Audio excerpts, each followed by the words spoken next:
Bom, já estamos ao vivo. Boa tarde a todos.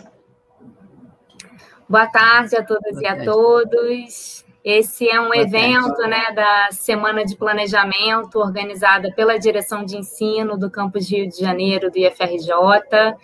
É um evento, uma live, né, sobre formação integrada no ensino técnico.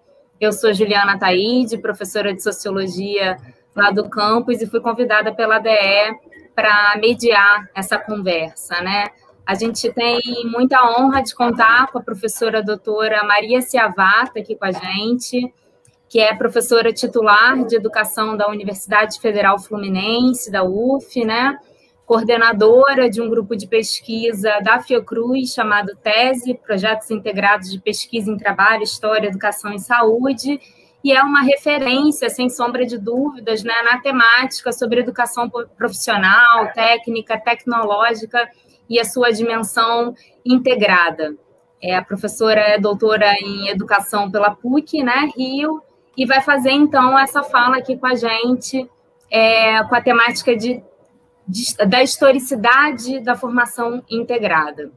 Antes de eu passar a palavra, né, para a professora Maria Ciavata, eu queria destacar que na descrição, né, aqui da live no YouTube tem a lista de presença que a direção de ensino, através da Marisa, vai colocar, eu acho que no chat, né, para todo mundo poder preencher a presença. Quem também fez o convite, né, para a professora doutora Ciavata foi a professora Rosângela Rosa, que está aqui com a gente também, acompanhando esse encontro tão produtivo, né, para o nosso campus e tão importante. Então, nesse primeiro momento, a professora Ciavata vai fazer a sua fala e, em seguida, a gente vai ter um espaço para debate, em que eu vou resgatar questões do chat do YouTube. Então, por favor, fiquem à vontade para participar dessa conversa. Muito obrigada, professora Ciavata, pela presença. E agora eu passo a palavra à senhora. Uma boa tarde, então, a todos. Eu vou fazer a minha reflexão tomando alguns aspectos que eu considero fundamentais para a formação integrada e vou projetar um texto, porque com o texto eu acho que eu destaco visualmente algumas questões. O texto é este: Terra plana, ideias rasas. A historicidade da formação integrada. Quem escreveu isso foi um articulista do Globo, Eurípides Alcântara. Ele escreve: há alguma coisa muito errada quando é preciso reabrir a discussão sobre a esfericidade da Terra. Voltamos ao pré-iluminismo? Fomos transportados para algum ponto anterior ao século XVII? Eu dirijo essa reflexão aos senhores professores e gestores do Instituto Federal do Rio de Janeiro, que gentilmente me convidaram a ocupar esse espaço de palavra para um diálogo sobre a educação de nossos jovens alunos do ensino médio, profissional, técnico e tecnológico. Solidariamente, eu dirijo-me às quase 300, tem um S aí que faltou, quase 300 mil famílias que perderam seus entes queridos e seus amigos. 300 mil pessoas, eu imagino assim que em torno delas tem muitas outras. Todo o meu respeito a eles e protesto a incúria governamental que não tomou as medidas recomendadas para conter a pandemia, mas também um protesto aos incautos que continuam sem máscara, aglomerando e expondo a si mesmo e aos demais. Vamos entrar, então, na sociedade brasileira, um pouco nas suas raízes. Os brasileiros se ressentem de vários atrasos e inúmeros obstáculos à mobilidade social no sentido de uma vida digna, que contemple moradia, saúde, saneamento, educação, segurança, previdência social. O que atinge frontalmente os jovens quanto à incerteza do futuro, da autonomia de vida, do bem-estar divulgado amplamente, com efeito de demonstração da vida das elites, exposta nas mídias sociais. A colonização exploratória e a escravidão férrea de 4 séculos, século XV a XIX, o trabalho livre semi-escravo a partir do século XX, que está final de 19, começo de 20. É uma luta incessante ao longo das décadas até o século XXI para conquistar relações de trabalho regulamentadas e educação pública universalizada até o ensino médio estão, neste momento, em processo regressivo na oferta e nos conteúdos curriculares à juventude que constitui grande parcela da população. Esse estudo do IBGE, ele divulga alguns dados da PNAD, de 2018. Ele também revela que o país tem uma proporção elevada de jovens que não trabalham nem estudam, a chamada geração neném. Na faixa de 15 a 29 anos, estão excluídos do mercado de trabalho do sistema de ensino 23% dos brasileiros. É um dos piores índices entre os países da OCDE e seus parceiros, que tem uma média de 13,2% de jovens a estudar ou trabalhar. Esses dados, eles naturalmente não incluem os nossos estudantes dos institutos federais, que são uma proporção muito pequena entre os jovens brasileiros, mas que são uma proporção aquinhoada com uma educação de qualidade. Então, a qualidade, o efeito de demonstração da qualidade do ensino dos institutos federais conta no ideário, na perspectiva daqueles que querem estudar. Mas não são apenas os dados quantitativos que impressionam. Desde 2016, vivemos um recrudescimento das políticas neoliberais, que se manifesta no corte de custos, no Estado mínimo, nas reformas trabalhista e educacional, na redução dos serviços à população. E desde a eleição de 2018, a indiferença e o desprezo pela vida do outro. Os institutos federais são uma ilha de educação profissional, técnica e tecnológica de qualidade. Eu vejo isso por conhecer alguns deles, tenho o prazer de ter conhecido. Instalações adequadas, laboratórios, quadros de pessoal altamente qualificados, faltando um S também, desculpem, e uma opção de lei da oferta de até 50% dos alunos na formação integrada. Mas o empobrecimento da população, a pressão dos filhos dos trabalhadores para a entrada precoce no mercado de trabalho, o abandono escolar, o contexto de restrição de recursos para a educação, as pressões ideológicas do negacionismo frente aos avanços científicos e tecnológicos, haja vista a vacina, colocam controvérsias, não é pacífico, portanto, sobre como levar adiante o currículo médio integrado. É uma discussão permanente desde sua aprovação.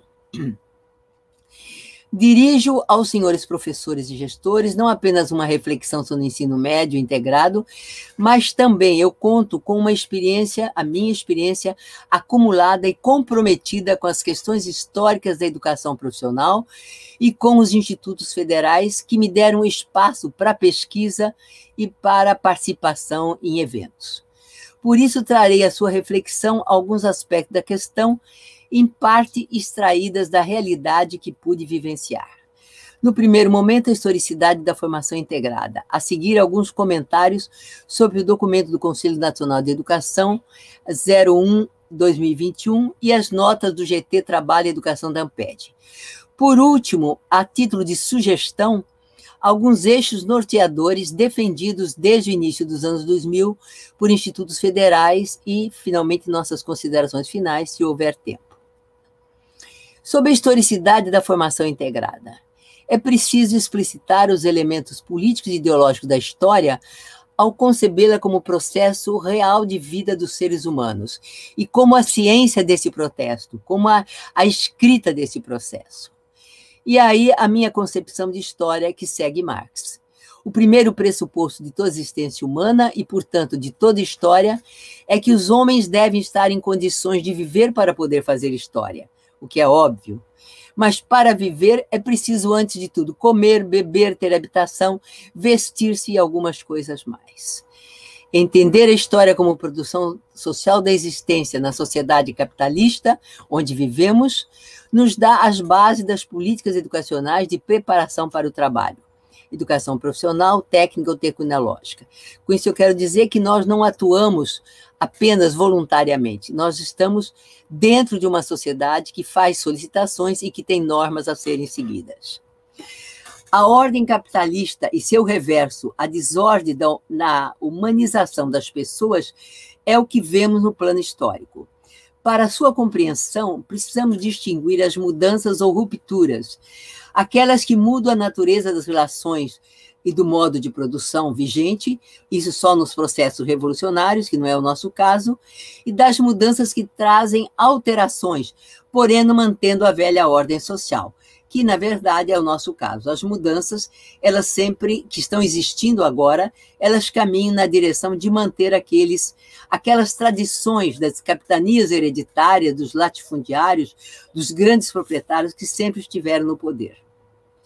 Essa distinção nos permite compreender as aparências das sociedades capitalistas com seu halo de sedução pelo consumo, pelo lucro fácil, pela competitividade como modo de vida. Eu não excluo a competição da vida, mas não a exclusividade da competitividade, como nós vemos agora o incentivo a todos, aos jovens principalmente. Ainda pela aparência, pela destruição dos valores e da vida comum. A essência do fenômeno, a natureza intrínseca do capital, a essência do capital, portanto, é a exploração do trabalho, a sua própria reprodução e a acumulação em um processo permanente e sem limites, tanto quanto o permitirem as forças sociais em confrontos. É um texto de Istvan Meszaros. A situação da crise do capitalismo explica uma crise, que nós não vamos entrar nela, porque não é nosso objeto de estudo, explica o retorno com o nome de neoliberalismo. Isto é, são as concepções do liberalismo conservador, que são estruturadas de forma sistemática na apologia à liberdade do mercado e na crítica a todas as formas políticas que visem igualdade ou justiça na distribuição da riqueza social. Então, não se trata de pensar em movimentos revolucionários neste país. Trata-se em pensar em distribuição de riqueza para dar de condições de vida a todos.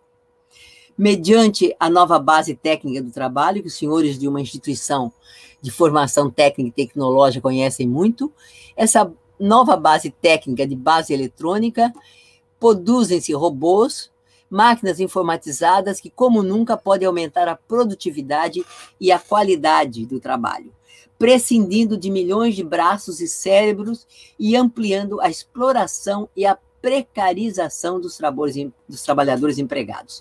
Hoje nós temos um núcleo pequeno de trabalhadores altamente especializados de trabalho complexo e uma quantidade muito grande e indefesa, em vários sentidos, de trabalhadores simples, aqueles que têm uma educação mínima, o ensino primário ou então até o ensino secundário para trabalhar. O capital dinheiro descola-se cada vez mais de sua referência real, produtiva, e torna-se fictício, especulativo, permitindo aos que têm o manejo das informações auferir ganhos extraordinários, mesmo que seja às custas de milhares de trabalhadores em todas as partes, falta um S aqui, desculpe mais uma vez, em todas as partes do mundo, particularmente nas nações de capitalismo dependente como o Brasil. Falamos, pois, em história e em historicidade dos fenômenos, não para nos referir apenas, então aí voltando à concepção de história que eu declinei antes, não apenas nos referir aos grandes feitos dos imperadores, dos príncipes, dos reis e outros mandatários da administração da riqueza dos povos, mas cultura e da escrita, da produção da vida dos seres humanos. Então, tudo aquilo que produzimos naquilo que fazemos. Nós, as pessoas simples, que não somos mandatários de nada, que não somos governantes, mas que temos, sim, uma história também, porque produzimos nossa vida e atuamos na sociedade. A historicidade da formação integrada é parte da vida e das políticas que organizam a educação da população. É necessário recorrer ao tempo e espaço dos acontecimentos e à atuação dos sujeitos sociais para entender bem isso. A ideia da formação integrada entre os conhecimentos gerais e os conhecimentos específicos de uma atividade profissional é parte da sociedade brasileira, de seus governantes, professores, gestores, alunos e familiares. E, como disse, não uma ideia tranquila, não há consenso sobre isso, porque há muitos interesses prós e contra a formação integrada. Então, nós vamos aqui refletir alguns aspectos dessa questão. O tratamento historicizado da formação integrada envolve diferentes temporalidades, diferentes conjunturas, tanto em relação ao tema de estudo, quanto em relação ao espaço-tempo em que ocorrem os acontecimentos e quanto às questões teórico-metodológicas. Ao considerar as mediações sociais ou processos sociais complexos, que constituem a realidade tanto ao nível da sociedade mais ampla, quanto no contexto das escolas, busca-se superar uma visão economicista e reducionista da sociedade ao mercado e das ideologias que a sustentam. Houve um momento no Brasil em que o Ministério da Educação, do governo Fernando Henrique Cardoso, através do Decreto 2208, separou o ensino médio da educação profissional sob o pretexto de facilitar a inserção funcional dos jovens e dos trabalhadores no mercado de trabalho. E, consequentemente, houve o que houve a nível das escolas, a redução dos conhecimentos científicos e humanísticos. Inicia-se aí, neste momento, a luta dos setores organizados, principalmente da educação, pela revogação do decreto, o que só viria a acontecer bem mais tarde com o decreto 5154, em 2004, portanto, abrindo a possibilidade da formação integrada, mas mantido o subsequente, a formação subsequente, o nível médio subsequente e o concomitante. A formação integrada ou separada é parte da história da separação das classes sociais. Aí eu entro, então, nos fundamentos da sociedade que nós somos, dos nossos 5 séculos e mais um século que já se inicia de trabalho livre com exploração. Que é das classes sociais, aquelas que se preparam para os estudos superiores, daquelas que trabalham para as empresas, serviços e cultivo da terra, e que sustentam a economia do país com a venda de sua força de trabalho, geralmente no Brasil, mal remunerada e em condições adversas de sobrevivência. Sabemos o que está significando hoje nas periferias, nas comunidades, nas favelas, a convivência para se proteger do Covid, quanto é difícil ou, se não, impossível. Quando discutimos os caminhos do ensino médio integrado, devemos ter em mente que não é apenas uma abstração legal, mas é uma organização adaptativa da sociedade de classes que avança no século XXI com a imposição da organização técnica e social do trabalho e suas formas de opressão, racismo estrutural, discriminação de gênero e de acesso aos benefícios da riqueza social. E mais, somos um país dependente, como eu disse antes, dependente do desenvolvimento econômico capitalista dos países ricos, dos países ricos de alto desenvolvimento científico e tecnológico. Não é difícil, então, entender a importância e os ataques, as importâncias das universidades públicas e dos institutos federais que conduzem a sua educação nesse alto nível. Entro agora no segundo ponto, que é a resolução do Conselho Nacional de Educação e os seus hibridismos. Hibridismos aqui eu quero significar a apropriação de termo num contexto diferenciado. Queremos preceder uma breve análise da resolução de 5 de janeiro de 2021 de uma reflexão crítica sobre o que está ocorrendo na sociedade brasileira e apresentar alguns aspectos da nota de repúdio às diretrizes curriculares nacionais, está trocado aqui o N, e de educação profissional e tecnológica, e o significado do ensino médio integrado. Nós selecionamos 2 documentos para isso. No primeiro documento, a professora Leda Paulani, da USP, ela fala sobre 2 anos de governo e 3 vezes destruição. A primeira destruição é o papel do Estado brasileiro que não cuida da ciência, haja havido corte de recursos para instituições do mais alto nível no país. do desenvolvimento científico e tecnológico do país. Não cuida da saúde, não preciso nem abrir detalhes sobre isso, está na imprensa todo dia e na vida das pessoas. Da educação e das condições de vida da população brasileira.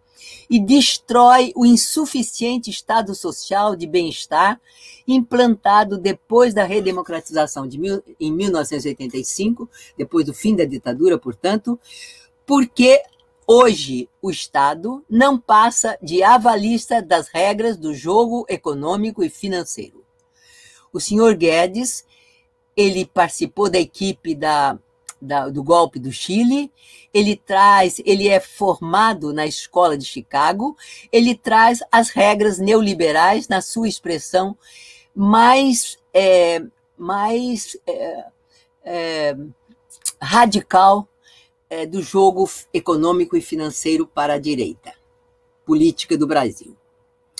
A segunda destruição de que a Leda Paulani fala é de ordem moral e ideológica, com estímulo a comportamentos misóginos, discriminação das mulheres, comportamentos fascistas, violentos, mentirosos, o culto à violência e à militarização, a eliminação de quem pensa diferente, nós estamos vendo todo dia pessoas atacadas, a imposição da ordem pelo poder de mando, como se nós não fôssemos uma democracia, a manipulação sectária da opinião pública e dos seguidores.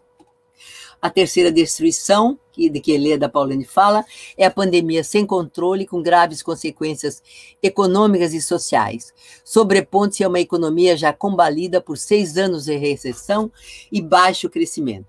Aqui alguns dados sobre o PIB, que foram dados também eu retirei esses dados de documento do IBGE, que não estão citados aqui neste momento, na página 5. Deve ter uma nota, possivelmente, aqui embaixo. Não está, desculpem, porque a nota saiu sem eu querer. Enfim, mostrando que o nosso PIB é menor do que o segundo trimestre de 14. Ponto a partir do qual começou efetivamente a queda do produto. Bom, esses são aspectos críticos da realidade brasileira. E aí a nota de repúdio do GT Trabalho e Educação da Amped é elaborada e assinada por muitas instituições. Eles logo de início, eles abrem dizendo que é um documento híbrido, que utiliza termos da concepção progressista da educação profissional, gerado nas lutas de 2200, as lutas contra o decreto 2208 em 97, aliás, veio até antes, porque já em 96, com o LDB, nós estávamos lutando. Com sentido liberal, neoliberal e conservador, termo que tem origem em campos opostos teórica e politicamente. Quer dizer, eles pegam a concepção progressista, vocês vão ver que bonito que é. Eles pegam a concepção progressista que nós defendemos e trazem para a resolução do Conselho Nacional de Educação. Marilena Guimarães, que já era a grande secretária executiva do Ministério da Educação no governo FHC, ela é hoje presidente da CAPES. Então, vejam só as expressões que são apropriadas. Trabalho como princípio educativo, com que nós estamos de acordo, pesquisa como princípio pedagógico, concordamos, formação humana integral, integração entre trabalho, ciência, tecnologia e cultura como eixos estruturantes da formação humana, muito lindo, muito adequado, mundo do trabalho e não mercado de trabalho, vejam só que é diferente. Eles são utilizados no texto, no final, são utilizados juntamente com expressões e conceitos próprios do pensamento neoliberal, como competências para a laboralidade, empreendedorismo, protagonismo, competências socioemocionais, empregabilidade, mercado de trabalho e outros termos semelhantes. Ao fazer vários hibridismos de expressões até com sentido antagônico, a resolução gera ambiguidade de entendimento do que significa o ensino médio integrado, visando ocultar as verdadeiras contradições internas do conteúdo do documento, da resolução do Conselho Nacional, que sinalizam práticas educacionais diversas daquelas que nós defendemos. Que práticas? Isso é da nota do GT da Amped. No fundo, se apropria de formulações avançadas para submetê-las aos seus eixos centrais, que são privatização, o avanço da educação privada, fragmentação e barateamento da educação básica e profissional, desqualificação do ensino público, com vistas ao seu esvaziamento como direito social e a sua transformação à condição de mercadoria que todos devem comprar, como é no Chile. Todos devem comprar educação no Chile, todos devem pagar pelo ensino ou recebem aqueles vouchers para trabalhar, para estudar em instituições privadas. Não se trata, pois, de mera adaptação às mudanças do mundo da produção e do trabalho, que seria alguma coisa própria até da educação profissional. Adaptar-se à flexibilização produtiva, à sociedade da incerteza, às relações de trabalho desregulamentadas, ao empreendedorismo, aos programas breves de aprendizagem. Por sinal, programas que são paliativos da tensão social. São termos e expressões que mistificam a compreensão dos fatos reais em favor da ideologia do mercado como a única opção de futuro. Quer dizer, na verdade, quando nós falamos em formação integrada, também está atrás disso uma inconformidade com a ideologia de mercado que não vê outra alternativa para a vida, senão esse horror em que as pessoas mais pobres estão vivendo. Como a produção material da vida, é crucial entender a produção da consciência a partir dessas relações sociais, no modo de produção capitalista. As ideologias permeiam e dominam a vida dos diferentes sujeitos sociais, de acordo com a divisão social e técnica do trabalho e de acordo com a estrutura de classes gerada na apropriação privada dos bens disponíveis para a sobrevivência humana. Guardada as diferenças de contexto e temporalidades históricas, a formação integral, a formação integrada e a formação politécnica são termos próximos no seu significado e se distinguem das ambiguidades enganosas que nós vimos há pouco. O sentido amplo de formação integral é de uma concepção de educação unilateral, isto é, que contemple o desenvolvimento do ser humano em todas as suas dimensões, físicas, cognitivas, emocionais, éticas e sociais.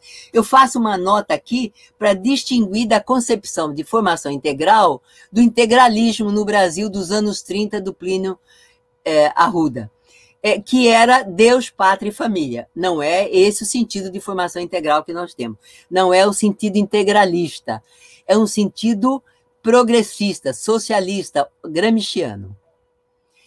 A palavra formação, o termo formação integrada, implica assumir que todo o trabalho técnico, artesanal ou manual não se restringe ao uso das mãos, mas implica o cérebro, os nervos, os conhecimentos intelectuais que fundamentam as práticas. São os conhecimentos gerais, científicos e humanísticos integrados aos conhecimentos específicos que preparam para o trabalho e para o exercício profissional. Então, há uma ideologização desse trabalho manual, trabalho intelectual, como se fossem duas coisas diferentes. São diferentes na análise, mas não são na realidade do ser humano.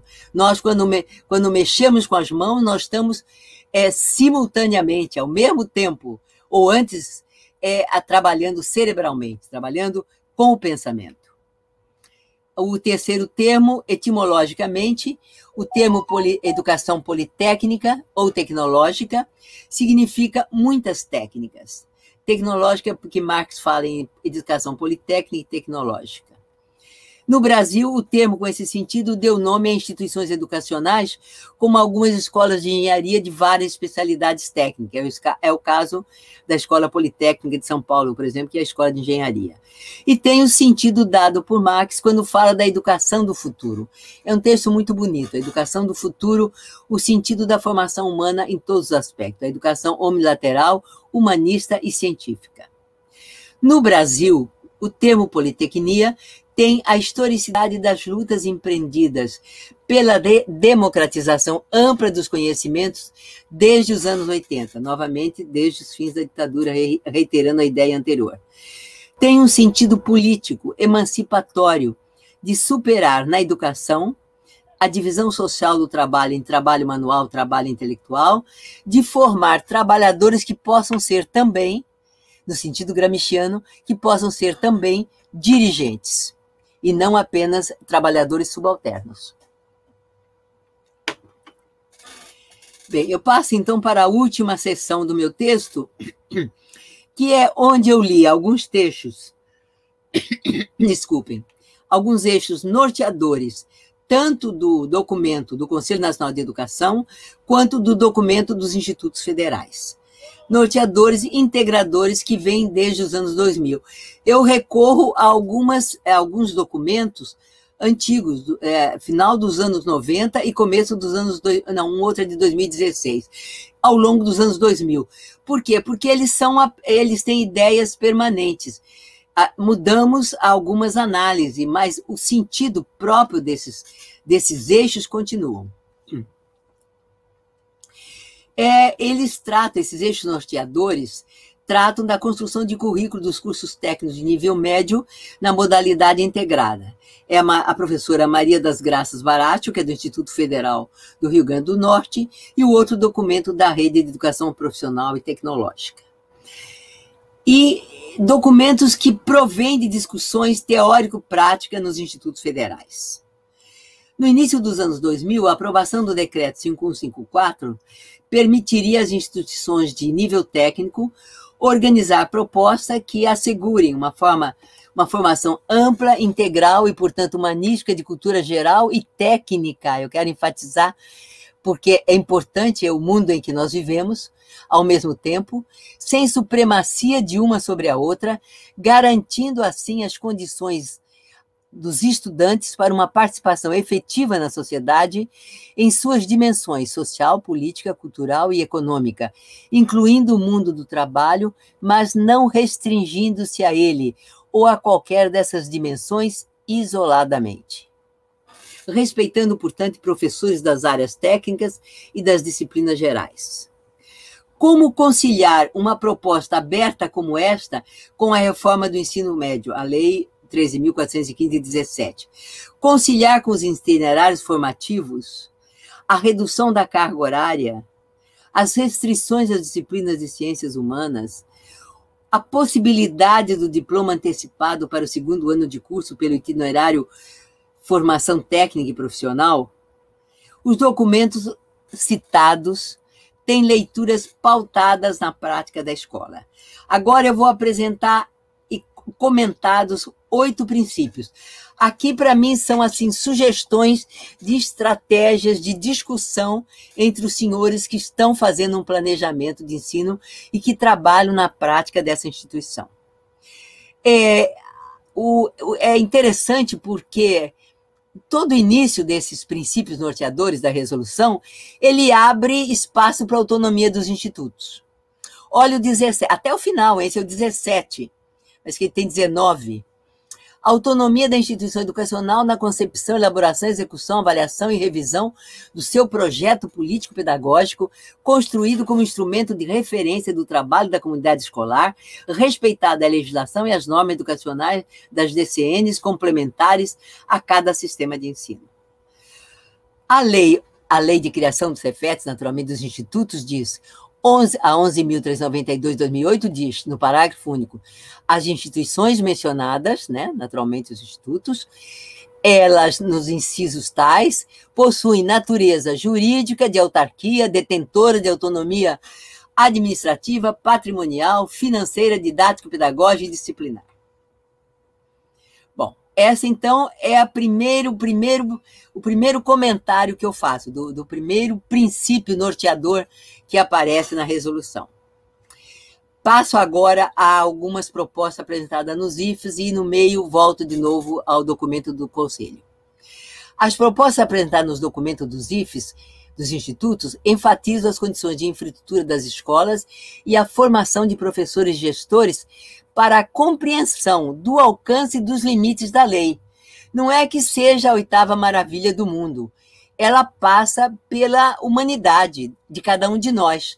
Então, ela tem alcance de melhoria da educação e tem limites para a implementação da formação integrada. Não se trata apenas de um ato de vontade, de quer ou não quer, embora a vontade política, ela fundamente as opções, é claro, quando chegar na hora de decidir, a vontade política, as razões políticas pesam. Mas também é uma decisão em favor da juventude que está sendo educada. que não seja para a indiferença, só para o individualismo, para as armas e para a morte, como é pregado atualmente, mas para o reconhecimento do outro e a cooperação para o bem comum. Terceiro aspecto apresentado nesses documentos. Sugerindo o diálogo e o respeito às diferenças, propõe-se fortalecer a racionalidade ética frente à racionalidade tecnológica, assim como potencializar o uso crítico e social das tecnologias.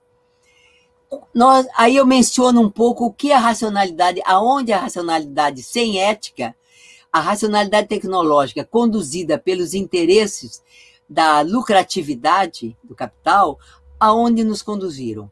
As grandes catástrofes do emprego de armas nucleares na Segunda Guerra Mundial. É isso mesmo, eu acho que é 37 a 45. 45 eu tenho certeza, 37 ficou para eu conferir, mas acho que é isso mesmo. Os efeitos devastadores das mudanças climáticas, como o derretimento das calotas de gelo polares, o aumento do nível dos mares, os abalos sísmicos, terremotos que nós já vimos tantos terríveis, e sua negação em favor da produção ilimitada. Os Estados Unidos, por exemplo, não admitem assinar o protocolo de Quioto, a devastação ambiental que nós vemos aqui no Brasil, a liberalização, a destruição, vamos dizer assim, da floresta, dos rios, dos mares, as consequências para as populações indígenas, tudo isso que nós estamos vendo hoje. Nos institutos que estudam e produzem tecnologias em muitos níveis, em níveis bem avançados, as questões éticas e sociais das tecnologias precisam ser objeto de debate com os nossos jovens alunos. Quarto, o trabalho como princípio educativo também está na resolução. É um tema recorrente na nova legislação.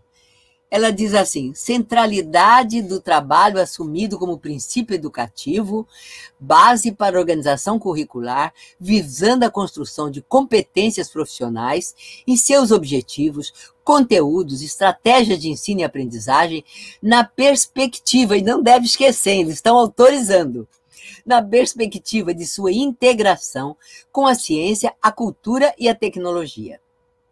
Bom, aí eu faço uma ressalva. Porque a palavra competência, ela é uma palavra que foi tomada pelo ideário neoliberal. A palavra competência sofreu uma redução de sentido no ideário neoliberal. De competência como capacidade decorrente de profundo conhecimento que alguém tem sobre um assunto, isto é, nós, professores, devemos ser competentes naquilo que ensinamos, senão não podemos ensinar. Ou então competência no conjunto de habilidades, saberes e conhecimentos. É o que os dicionários dizem.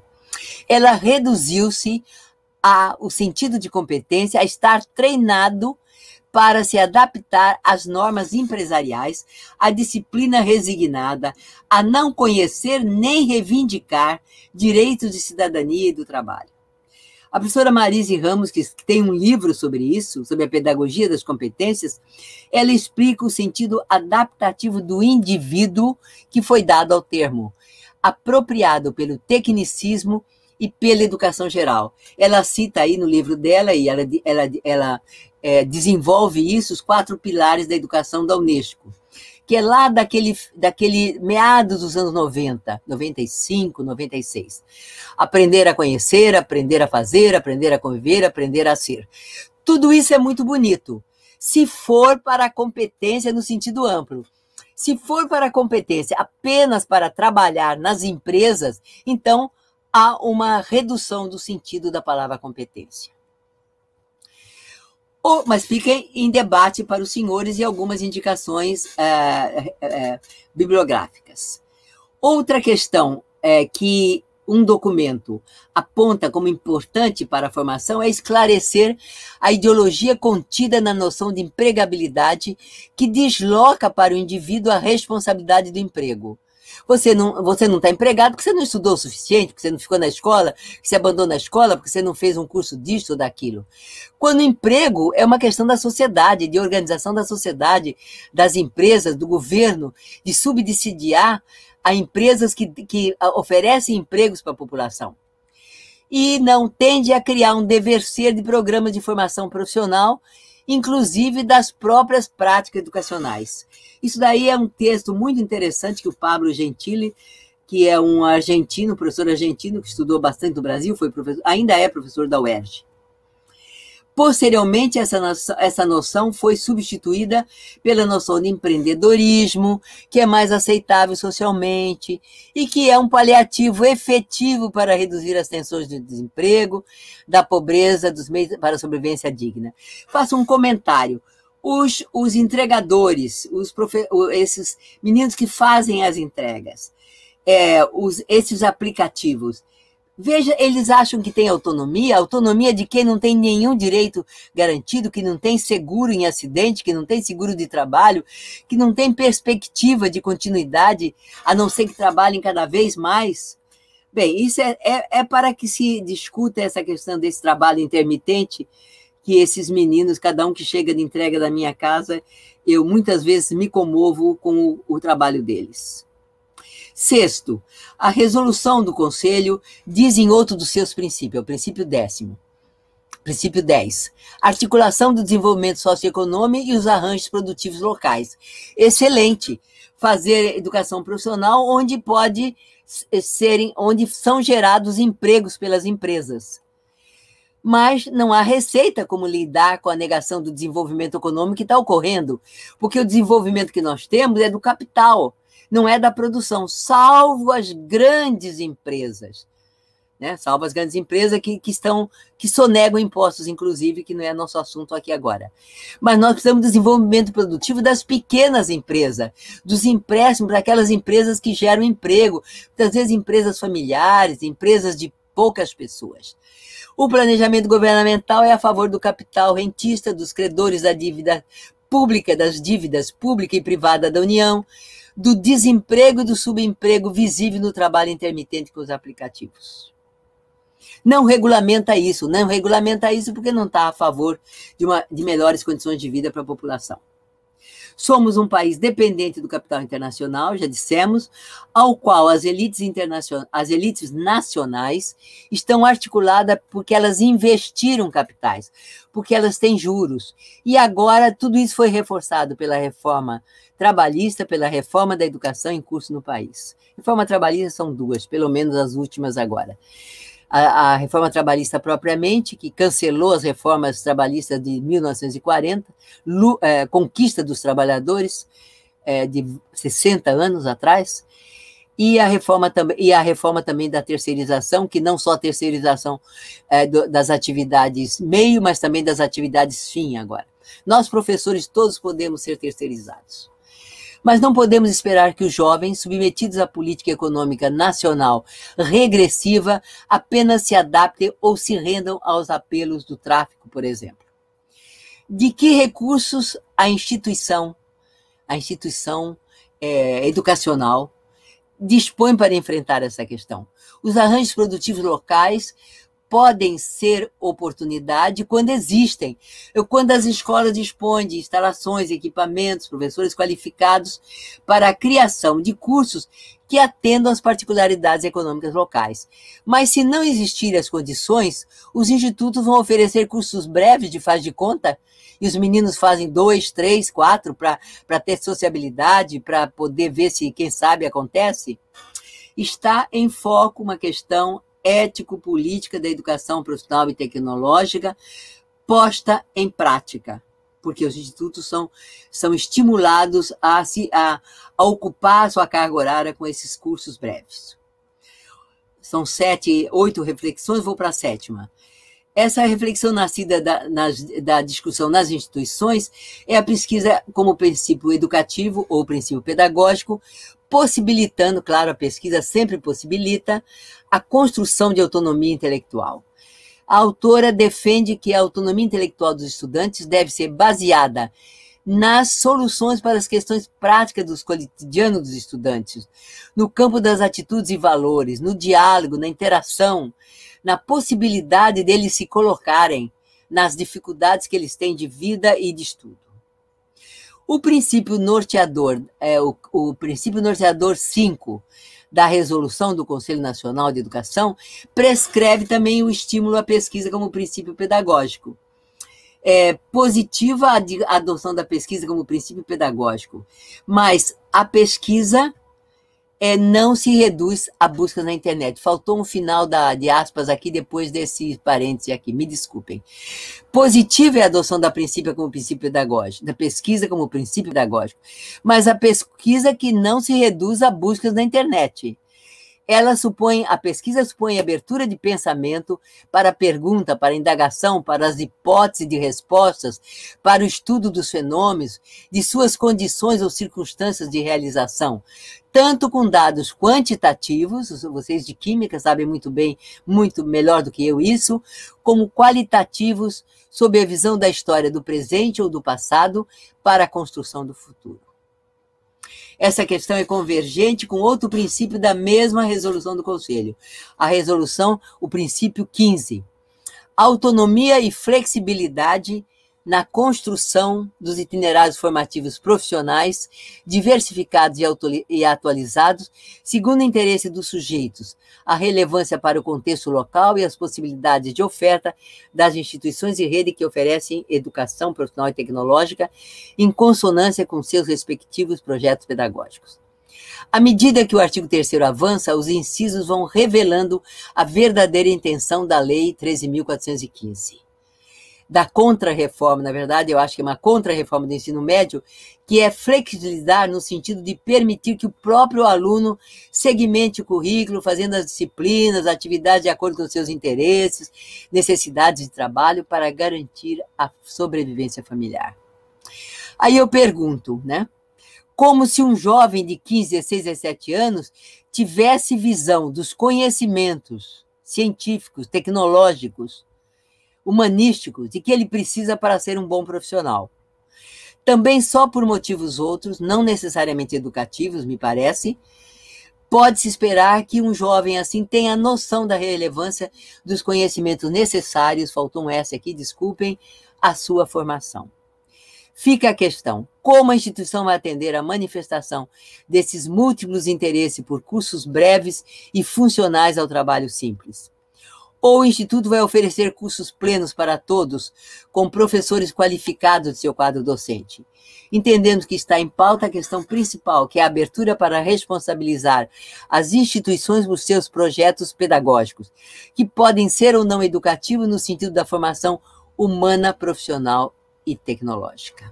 Novamente está em pauta a questão da autonomia dos institutos para fazer a sua opção. E último, então, agora, não era o último, mas agora é o último mesmo, desculpem, já falei 50 minutos. Entre professores e gestores, temos observado que a interdisciplinaridade é o princípio mais próximo do entendimento da prática de formação integrada. Esta orientação teórico-prática também consta dos estudos que consultamos citados nesse trabalho. Interdisciplinaridade, contextualização, flexibilidade. Também consta dos princípios nortadores da rede de educação científica e tecnológica, da ECPT. Lemos nele, no princípio 7º. Interdisciplinaridade assegurada no currículo e na prática pedagógica, visando a superação da fragmentação de conhecimentos e de segmentação da organização curricular. A questão é reiterada no princípio 7º, nos termos de contextualização, flexibilidade e interdisciplinaridade. Utilização de estratégias educacionais favoráveis à compreensão de significados e à integração entre a teoria e a vivência da prática profissional, envolvendo as múltiplas dimensões do eixo tecnológico do curso de ciência e das tecnologias a ele vinculadas. A resolução do Conselho Nacional, no seu princípio 7º, afirma: interdisciplinaridade assegurada no planejamento curricular e na prática pedagógica, visando a superação de conhecimentos, aí está faltando alguma coisa aí que eu não escrevi, da fragmentação, superação da fragmentação de conhecimentos e da segmentação e decontextualização curricular. Mas é preciso, então, ter atenção ao contexto dos dois primeiros documentos, que é da luta do campo progressista, e a resolução que provém do governo atual. O contexto do discurso educacional e político é outro, e o da contrarreforma do ensino médio e das contrarreformas trabalhistas e da emenda constitucional 95/2016, que congela a utilização de recursos em políticas sociais por 20 anos, em um país onde quase 3.000 pessoas morrem por dia. Os dados são de ontem. Eu tenho embaixo uma nota. Seja pela mortalidade brutal do vírus, seja porque não tem recursos para manter a proteção contra a doença. Os dados são de ontem, são de 2.798 pessoas que morreram. Eu vou deixar as considerações finais, porque elas são, em primeiro lugar, uma crítica a esse pensamento progressivo terraplanista, que também conduz às ideias rasas da negação do conhecimento secularmente acumulado pela humanidade. E eu vou passar direto ao final, porque aqui eu faço uma revisão das coisas que eu falei, sinteticamente, e vou apenas ler alguma coisa que eu li ontem, do Roberto da Mata, que é um reconhecido antropólogo brasileiro do Museu Nacional, em um artigo pequeno que ele escreveu ontem, que se chama Viramos Jacaré? E ele nos lembra do lugar fundamental de todos os seres humanos. Ele diz assim, no meio do artigo: não deixa de ser paradoxal que o lado mais perturbador do vírus seja a sua potência de bloquear o que nos tornou humanos. Isto é, a sociabilidade ancorada na presença do outro. Se não formos capazes de manter uma sociabilidade respeitosa, amorosa, educativa, ancorada na presença do outro, podemos virar jacaré? Eu acredito que não, isso não acontecerá, e eu acho que nós devemos lutar por isso, por essa humanização em todas as frentes em que nós estivermos atuando. Agradeço muito aos senhores a ter me ouvido durante quase 60 minutos. Muito obrigada, e agora podemos, então, eu fecho e podemos passar ao debate. Professora Sjavata, eu acho que falo em nome de todos nós, né, do campus, do Instituto Federal, que estamos aqui acompanhando esse debate. Um agradecimento muito grande à aula que a senhora acabou de nos dar, né, sobre a historicidade da formação integrada. Não sei se Marisa quer dar algum recado antes de eu falar um pouquinho, fazer um comentário e ler as reações ali do chat. Sim, Juliana, que a gente abriu para perguntas, a gente tem inclusive pergunta aqui, né? Mas que todos fiquem à vontade para colocarem as suas perguntas, as suas dúvidas. A professora Maria Sjavata está aqui justamente para isso, para poder responder e contribuir. E quero agradecer a exposição da professora doutora Maria Sjavata, que foi, nossa, excelente, contribuiu muito aqui para todos nós. Obrigada.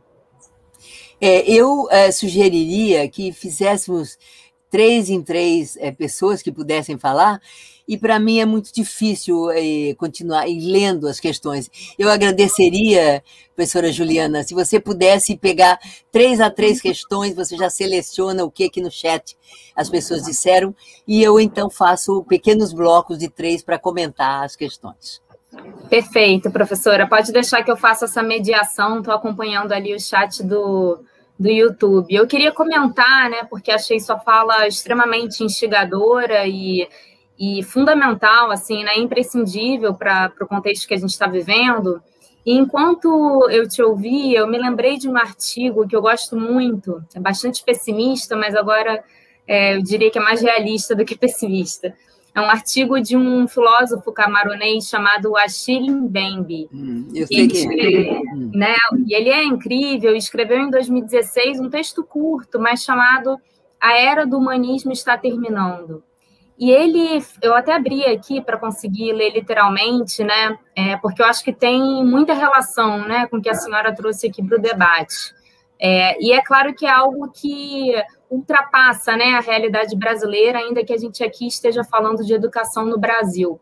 Mas o Mbembe, ele fala assim, né, que a gente está vivendo uma conjuntura atualmente, isso ele escreveu, né, já há 5 anos atrás, em que a democracia liberal ela não é mais compatível com a lógica interna do capitalismo financeiro, né? E isso tem impacto direto na produção de conhecimento, né? Então, o conhecimento que é produzido hoje, ele necessariamente será definido como conhecimento para o mercado, mais do que nunca isso está acontecendo, né?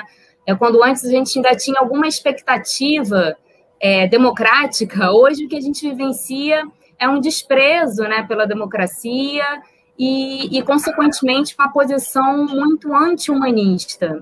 Né? E aí eu fiquei, né, muito impactada com esse texto, te ouvindo, me lembrei de novo dele, né, em que ele fala que a gente agora não importa mais as pessoas com a sua história, com o seu corpo, com a sua própria carne, né? O que importa são inferências estatísticas, o que importa são os algoritmos, o que importa é aquilo que a gente pode vender.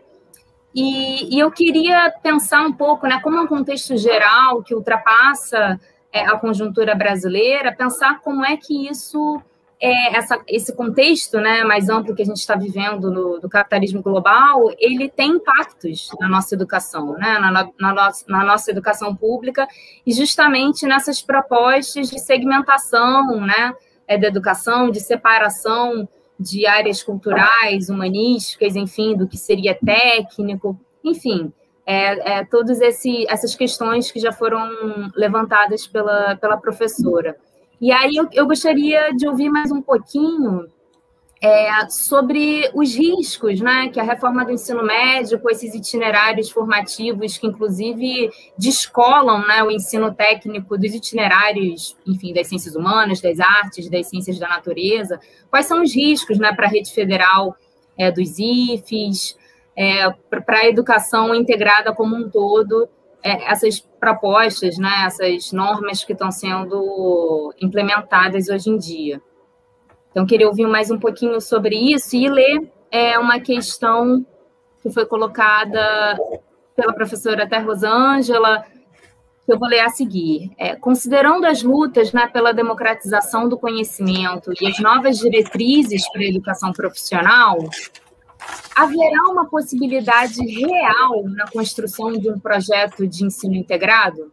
Então, a gente ainda pode apostar, né, nessa possibilidade de formação educacional integrada? E aí, enfim, tem comentários também agradecendo a fala, a palestra, mas por hora eu deixo essas duas questões, né? Um pouco os riscos dessas reformas que a gente está vivenciando, que fazem parte dessa conjuntura global, né, de intensificação do mercado financeiro, do capitalismo financeiro, e a discussão que a professora Rosângela colocou, se há possibilidade real de um projeto de ensino integrado no Brasil hoje. Obrigada. Eu vejo assim, eu conheço esse texto do Mbembe. Eu conheço, e ele tem uns textos sobre a necropolítica, né?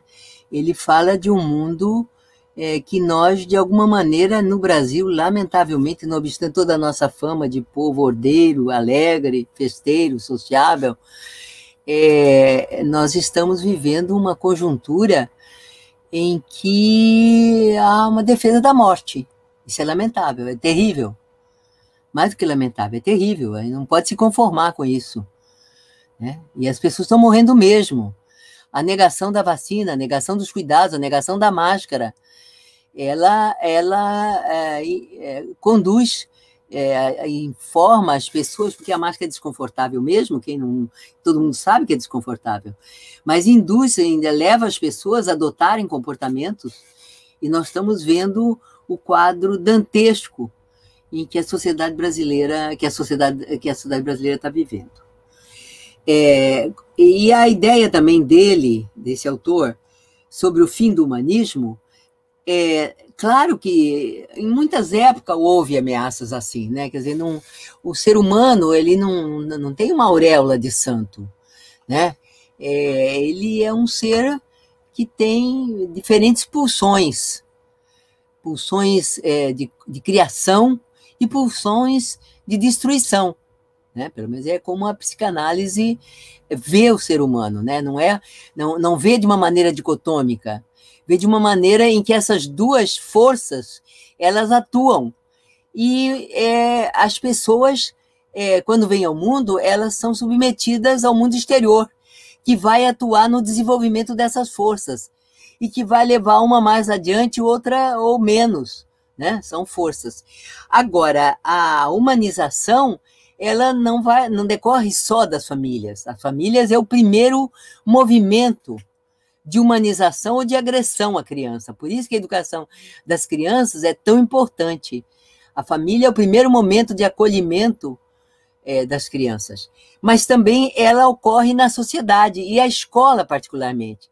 Por isso que há uma longa caminhada da escola da palmatória, da escola dos castigos corporais, da escola da disciplina rígida, todo aqueles castigos que tornavam as crianças agressivas, tornavam as crianças reprimidas, as crianças querendo desforrar aquilo tudo, e desforravam mais tarde nos próprios filhos, né? Ou em outras pessoas, né? Então, esse fim do humanismo, se conformar com ele, com essa orientação da cultura do nosso tempo, por força dos lucros das tecnologias, se conformar com isso é se conformar, para mim, com o inconformável.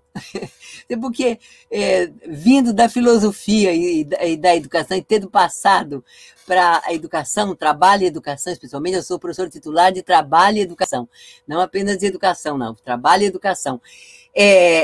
O humanismo é fundamental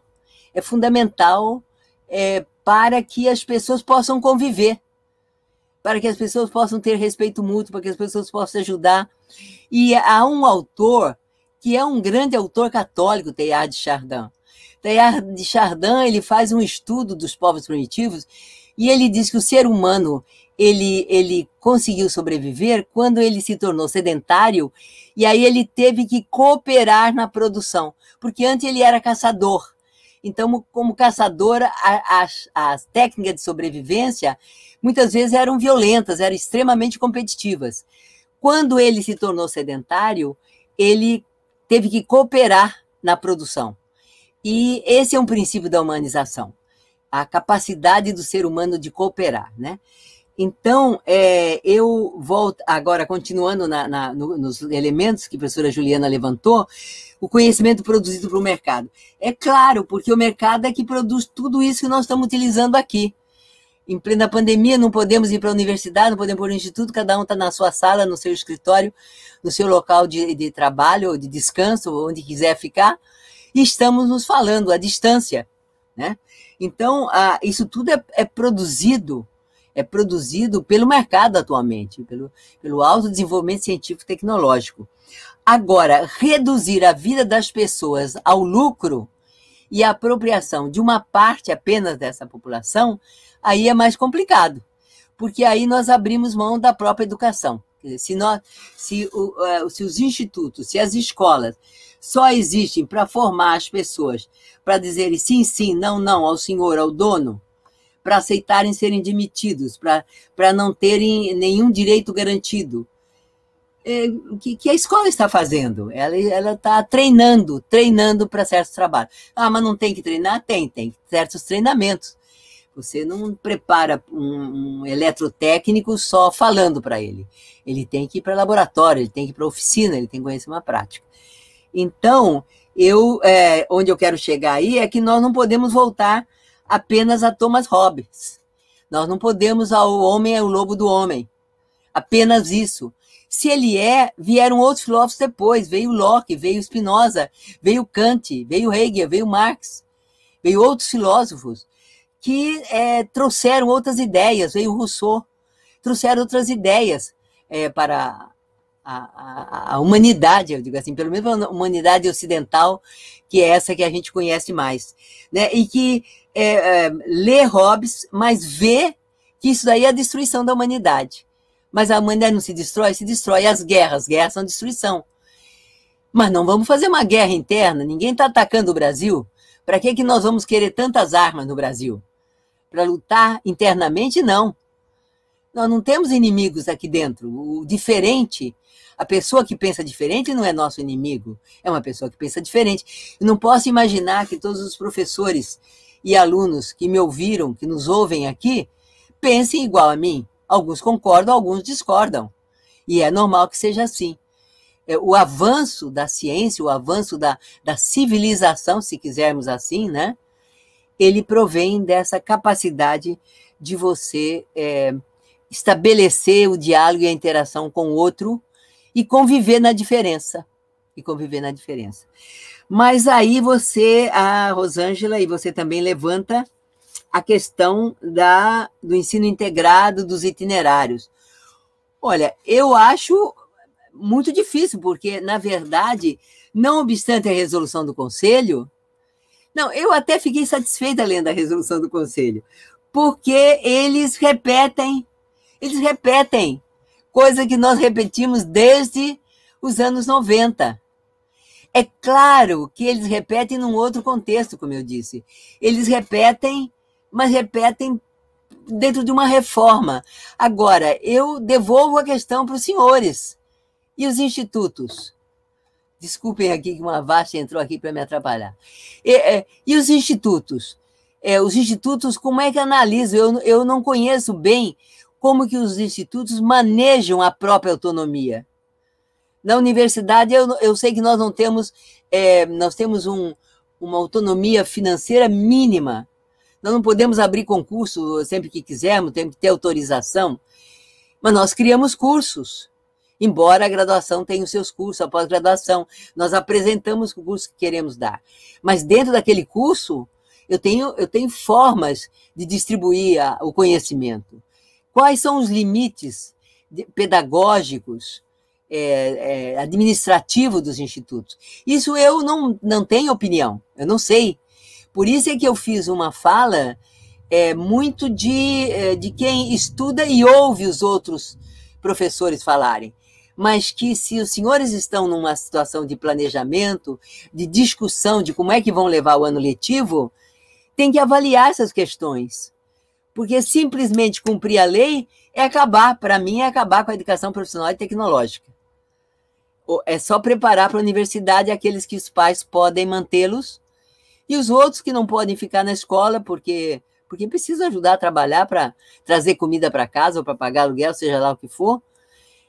Vão realmente continuar, vão pegar o trabalho intermitente, uma bicicleta, quando puder, ou vão para o tráfico, ou vão sabe lá para onde, né? E vão para a infelicidade também de certos caminhos que os jovens às vezes pegam. Então, não é uma coisa que se resolve numa fala. Os itinerários formativos, veja só, quando você coloca 3 itinerários formativos, 4 itinerários formativos, e um último, que a profissão técnica e tecnológica, não é verdade, o último não é itinerário. Ele seria se ele tivesse dentro dos outros 4, mas se ele está separado, o que ele vai fazer? Os meninos como vão se preparar para a universidade comparado aos meninos que vão fazer um curso completo de português, matemática e outra disciplina que a instituição possa oferecer, que eu nem sei como é que ficam os professores de história, geografia, arte, Rosângela, arte e filosofia, sociologia, porque o adolescente precisa pensar o mundo, ele sai da família e vai para a vida em sociedade. E ele tem questões, é a idade maravilhosa da discussão do que eu estou no mundo, o que é que eu faço, da minha vida. Eu quero namorar, eu quero sair por aí, eu quero viajar, eu quero ter vida própria, não quero depender do meu pai e da minha mãe. Tudo isso é a época da adolescência, dessa juventude inicial, que são os seus alunos. Então, isso precisa da filosofia, da sociologia. Não sei como é que vocês vão fazer, o que vocês vão oferecer, o que os professores pensam. Eu, sinceramente, acho que os professores das áreas técnicas, da matemática, da física, da química, da biologia, têm um lugar importantíssimo numa instituição como essa. Mas as pessoas são seres humanos, eles precisam também de desenvolver a sua totalidade, todas as relações que eles são capazes de estabelecer. Eu tenho até tirar esse brilho dos olhos, porque eu já não estou lendo, né? Eu digo que é uma coisa para discutir, não é uma coisa para esconder na gaveta ou para pôr debaixo da mesa. né? São questões reais. E aí, quando a Rosângela pergunta a possibilidade real do ensino integrado, querida, nós estamos na luta. Eu estava dizendo ao meu marido hoje, olha, é importante, eu fui convidada pelo Instituto Federal do Rio de Janeiro para falar com, não falar para falar com os professores, os gestores, os alunos, se tiverem alunos ouvindo aí, eu não sei se estão, falar a partir do lugar onde eu posso falar. Eu já fui professora de ensino médio, fui já professor do pré-escolar, do primário, do ensino médio. Não sou hoje, então eu não tenho a experiência de vocês. Mas eu tenho vivências da pesquisa, de estar junto com as pessoas, de ouvir as pessoas, de valorizar o que as pessoas me dizem, de entender as dificuldades. E de ter visto aí na sua escola coisas lindíssimas nas semanas de química, coisas maravilhosas, criações maravilhosas de alunos e professores juntos.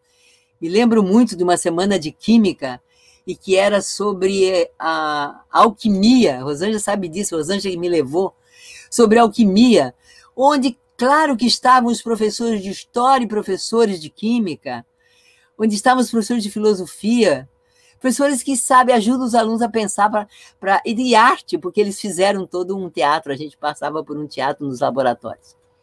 Então, as possibilidades reais, caríssimos professores e senhores gestores, diretores que me convidaram, está em suas mãos.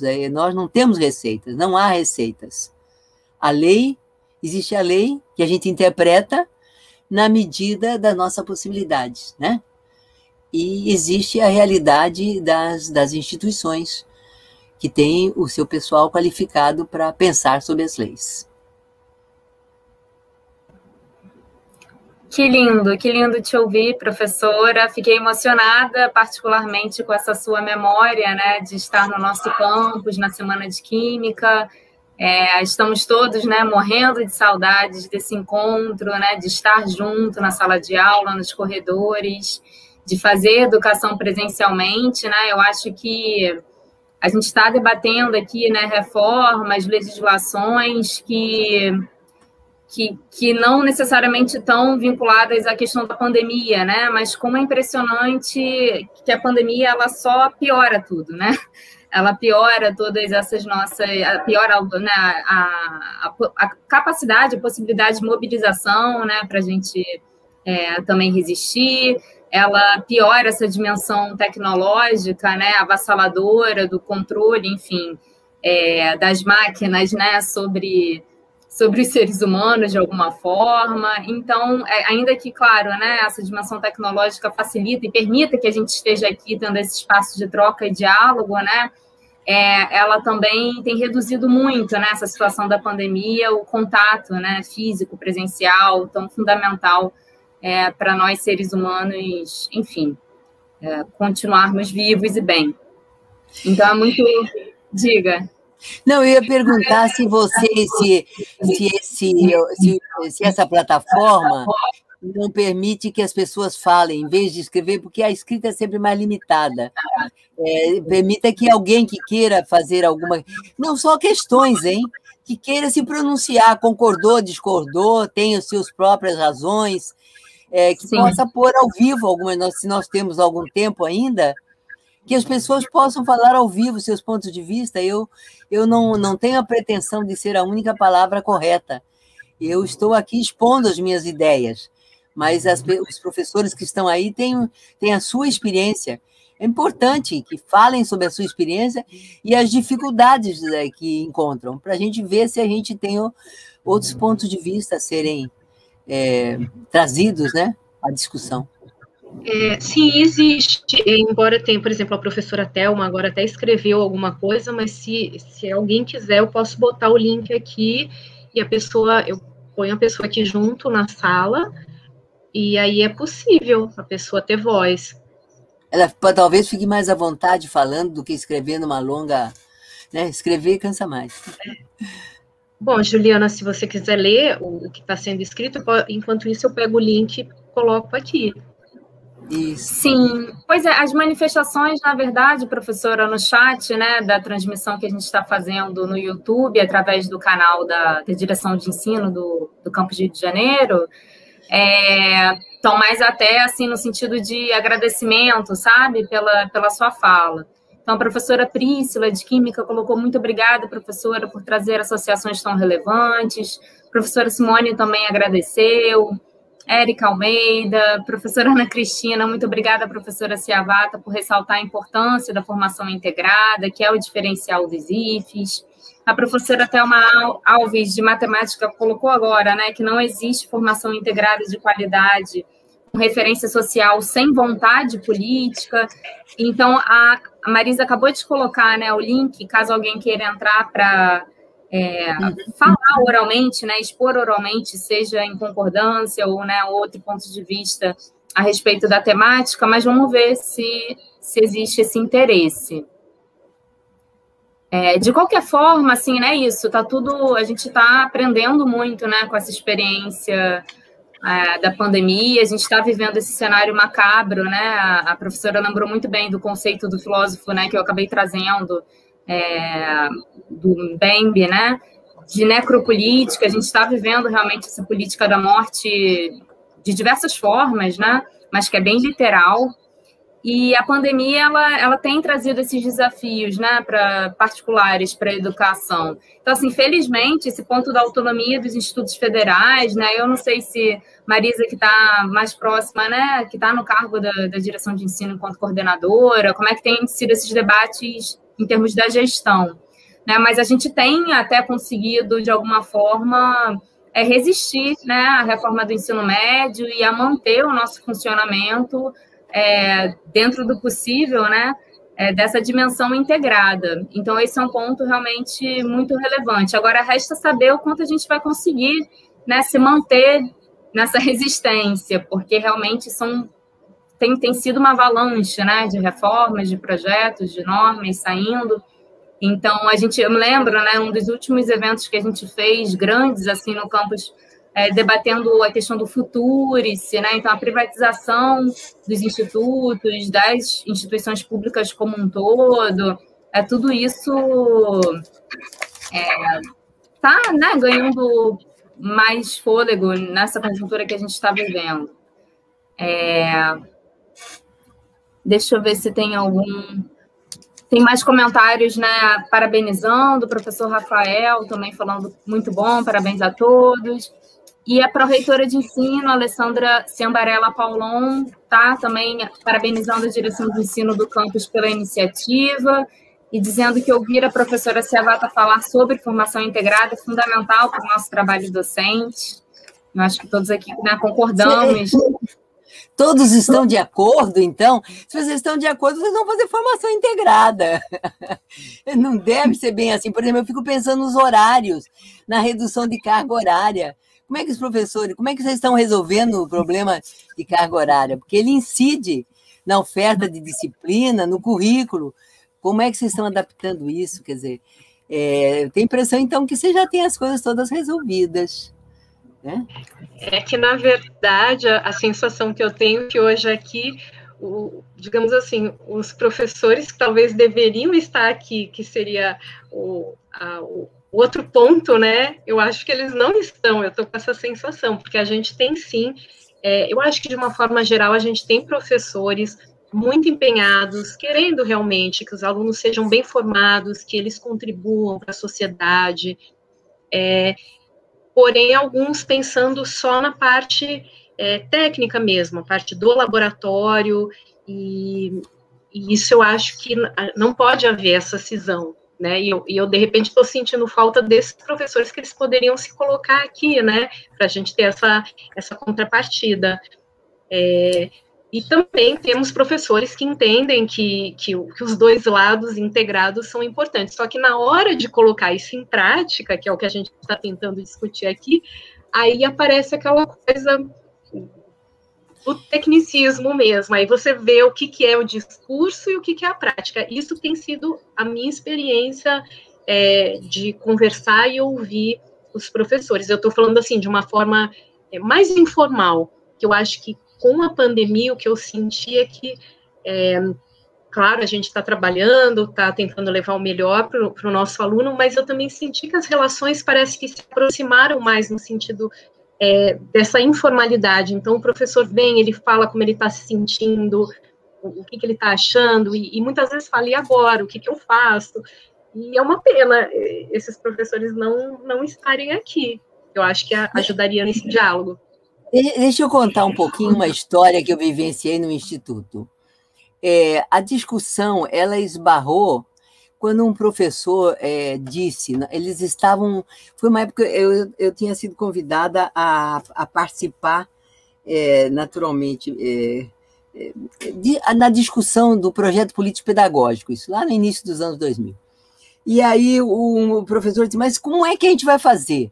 A hora que eu estou dando aula, aí o outro acha que vai reunir, como é que a gente faz? Eu me lembro muito bem disso, o professor reclamando que ele não tinha horário compatível com um colega com quem ele achava, não me lembro agora as disciplinas. Então, a conclusão que nós chegamos, depois de alguns falaram isso, falaram aquilo, é de que os gestores, eles têm um papel muito grande nisso, porque há necessidade de ter espaços em que os professores possam estar juntos, porque é impossível fazer a integração sem o diálogo. Não é que os professores necessariamente devam dar as aulas juntos. Até as aulas juntos eles podem dar, porque eu posso relatar algumas experiências dessa natureza na Itália. Mas o fundamental é que os professores possam falar.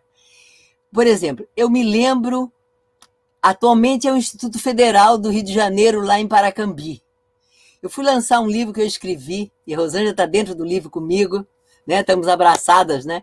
Estamos encadernadas juntas naquele livro, né? Então foi o lançamento do livro. E o livro, ele trata desse assunto. Então um professor levantou para dizer, mas olha, eu sou um professor de física e os meus alunos precisam de certos conhecimentos de matemática que eles não têm. Como é que eu vou fazer? Então, o diretor tem que ver como é que isso... falava diretor, o termo gestor ainda não estava sendo muito em moda, assim, né? Ainda o diretor. Como é que nós vamos nos encontrar? Como é que nós vamos acertar os nossos programas para que determinado item de matemática venha antes de um determinado assunto de física que precisa daquela matemática? Então, é um exemplo banal, mas é um exemplo do que ocorre. Às vezes, a integração ela vai nesses processos coordenados, de que só os professores conversando sobre as suas disciplinas, informalmente, talvez, sobre as suas disciplinas, sobre o que os alunos precisam saber para seguir uma disciplina complexa como a física, como a química, e conversando uns com os outros para saber. Agora, experiências isso foi em Paracambi. Experiência que eu vi na Itália. Eu fui lá, quem introduziu um pouco essa discussão para nós foi a professora Mariângela Bastico. Na época, ela era secretária de Educação da província Emília-Romanha. Eu fiz um estágio com ela de pesquisa de 3 meses lá. E ela me facilitou a visita a várias escolas, onde eu ia para saber como é que estavam fazendo formação integrada. Então, por exemplo, eu assisti a aula, participei nesse sentido de assistir, a aula de uma aula que eles estavam construindo um protótipo de elevador. Então, tinha um professor de física, um de matemática e tinha um prático. As escolas técnicas, na época, não sei se ainda é assim, porque eles também fizeram algumas reformas, mas na época, na Itália, eles tinham algum daqueles antigos preparadores de laboratório que tinham muito conhecimento. Então, eles contrataram essas pessoas, depois de uma reforma, para serem auxiliares dos professores na preparação, mas também na hora dos alunos fazerem objetos. Então, eles era um protótipo de elevador. Então, estavam essas 3 pessoas, esse preparador técnico, um professor de física e um de matemática, que naturalmente devem ter conversado antes, para saber que conhecimentos de matemática e de física os alunos precisam para resolver o problema e construir um protótipo. Ou que pesquisa de materiais eles devem fazer, porque eu me lembro que tinha alumínio, tinha madeira, é o que eu me lembro assim, das imagens que eu guardei. Eu assisti em uma outra escola uma aula de informática, viu, professor Moisés? Uma aula de informática e direito. Informática e direito. Então, depois chegou uma professora de história, mas quem atuou mesmo foi os dois de direito e de informática, em que eles colocaram os seus pontos de vista, quais eram os problemas da informática na época. Na época nós não tínhamos todas essas tecnologias que temos hoje. Tínhamos naturalmente computador, mas eles estavam começando, as plataformas estavam começando a ser instaladas. Então, informática e direito. O professor de direito trouxe as questões que o uso da informática colocava, o que aqueles alunos que iam ser técnicos de informática precisariam saber. E eu assisti uma outra aula, essa então é mais simples, talvez, que era História e Literatura, né? E que foi muito interessante, porque eu, nos meus estudos, eu fiz, naturalmente, há muitos anos, eu fiz primeiro Letras Clássicas, onde eu estudei muita literatura, como é de se pensar, e depois eu fiz filosofia. Não, depois não, eu comecei no meio e depois eu acabei mais tarde. Bom, mas o meu curso de letras foi um curso num padrão bem tradicional. Era literatura pela literatura. Eu estudei todos os escritores portugueses, um Eça de Queiroz, um Camilo Castelo Branco, eu nem me lembro agora todos, eu estudei todos, e depois passamos para o Brasil e pegamos o Gregório de Matos, e pegamos os Freis, e pegamos depois o realismo, pegamos o simbolismo, o romantismo de um José de Alencar, o modernismo do Mário de Andrade, mas isso tudo sem história. A literatura pela literatura. A arte pela arte. Depois que eu me formei, eu fui dar aula de teoria da literatura. E eu estava morando no interior de Minas, e eu fui trabalhar numa faculdade privada.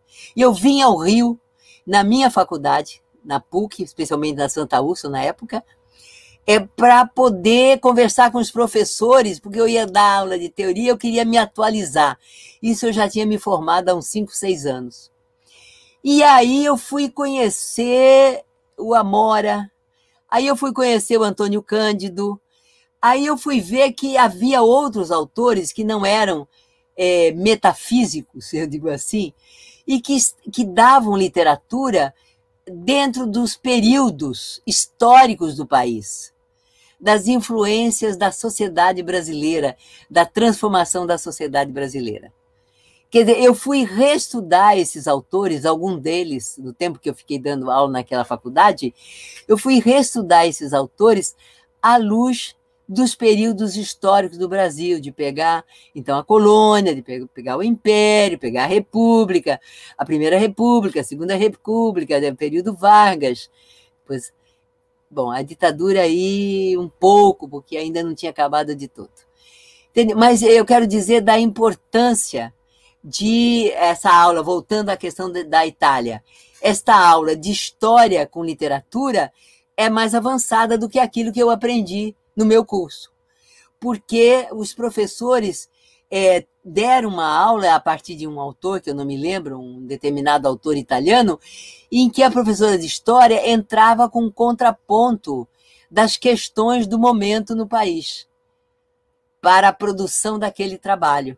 Entende? Então, essas possibilidades existem. Na aula que eu assisti, as pessoas estavam juntas, mas havia sempre, ao que me diziam, um trabalho anterior que era facilitado pelos gestores da escola, pelos diretores, de dar um tempo simultâneo de intervalo para os professores fazerem reuniões e poderem se encontrar e discutir. Sem isso é impossível fazer formação integrada. Por mais teoria, toda essa teoria que eu falei aí agora, esses documentos todos, essas estratégias, se os professores não se encontram, é impossível fazer integração. É como casamento, só pode casar se dois estiverem juntos, senão não casa. Guardadas as devidas diferenças, né, de relação, né, é necessário que as pessoas conversem para fazer alguma coisa juntas e para fazer a formação integrada. Muito importante essa colocação, professora.